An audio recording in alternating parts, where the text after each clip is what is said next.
Edu aí atrás nos comentaba a posibilidad de poder proxectar a película idénticas no Liceo, desde o primeiro momento, como xa temos feito noutros eventos, pois o Liceo mostrou a súa total disposición a ceder o salón, a facer unha entrada libre, a que se poidan instalar o puesto de, co que podedes colaborar. E outras liñas da investigación van dirixidas a experimentos in vitro, baseados en cultivos celulares para estudiar o crecemento das células en diferentes tipos de tecidos e como estes cultivos responden a diferentes tratamentos. Ben, fai uns anos tuvemos unha campaña, o día 28 de febreiro, o día das enfermedades raras, o día mundial. Entonces, fixemos unha campaña con Javier Rey, un actor conocido da vila, un actor amigo, e surgiu a posibilidad de facer un pequeno corto.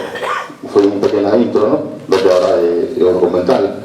Eu a Luis conocí solamente de vista, non tiñamos relación con él, e empezamos de cero, se implicou totalmente con nós, veo a posibilidade de contar esa historia, de dar unha mensaxe diferente. En realidade, idénticas non é a vida de Celia Cayetana ni da nosa familia, pode ser a vida de calquera familia que ten unha enfermedade rara. E un pouco foi a idea que tivemos, non? Se sirve para que a xente conozca un pouco o día a día do que pasa, que as enfermedades raras e das dificultades que temos, pois con eso xa temos moito ganado. Estamos esta noite aquí con este festival que organiza a Asociación Galega de Heteroplasia Ósea Progresiva. E cal é a nosa finalidade, o noso obxectivo? Recaudar fondos. Cayetana e Celia tamén participan nas actividades que organizamos.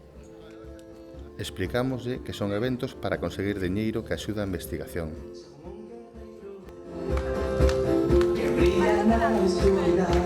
Elas teñen moita ilusión e disfrutan de cada actividade. O documental, dende logo, para nós é un regalo de vida, de descubrir o que facemos, da forza, da ilusión e, sobre todo, a felicidade que transmiten as miñas fillas. E, entonces, estamos agradecidos inmensamente a Luis, que, además, que o fixo dunha forma... casi non nos enterábamos a veces de que estaba con nos a cámara, co cal, imaginade o difícil que é. Vamos a intentar mover o documental o máximo posible, chegar a moitos sitios. Estamos, a verdade, que tendo unha resposta moi boa, tanto aquí na nosa vila como en outras cercanas, non? E, seguir intentando por loitar e por difundir o que son as enfermedades raras e a realidade e o día a día que padecemos. Este tipo de intervencións teñen sempre risco. Ela é forte e esta vez está contenta. Veu Lison ao hospital e nós tamén.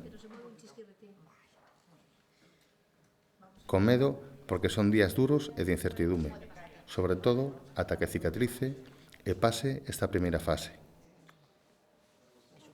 Convivimos sempre co medo e co incertidume, porque cada vez aparece algo novo e sempre hai que ir probando cousas novas. O que ides a ver hoxe aquí tenta ser un traballo o máis transparente posible do que acontece cando unha enfermedade deste tipo pois empeza a vivir cunha familia, non? Porque, como veredes no documental, convírtese nun membro máis da familia, non? O que vamos a ver aquí é algo que non solamente lle acontece á familia de Lolo e de Calle e de Celia, é algo que nos acontece a todos, e é algo que a mí me quedou claro durante os 2 anos de rodaxe que tuvemos con esta historia. Foron 2 anos moi intensos, donde hubo de todo, momentos moi felices, momentos tristes, e sobre todo o que se ve aquí, aínda que sea un retrato do que pasou hai 2 anos, pretende ser un retrato do presente, do día a día deles. A enfermidade mandaba na casa, agora non, agora mandamos nós.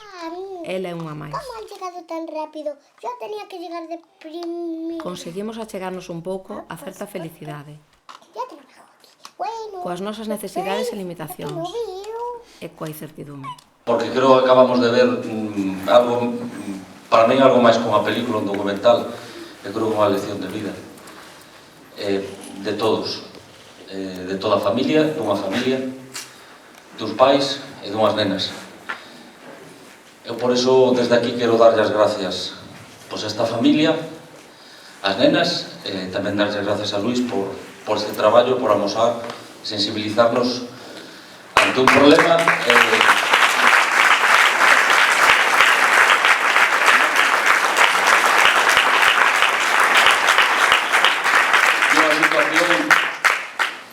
da que me parece que ninguén está libre de poder vivir.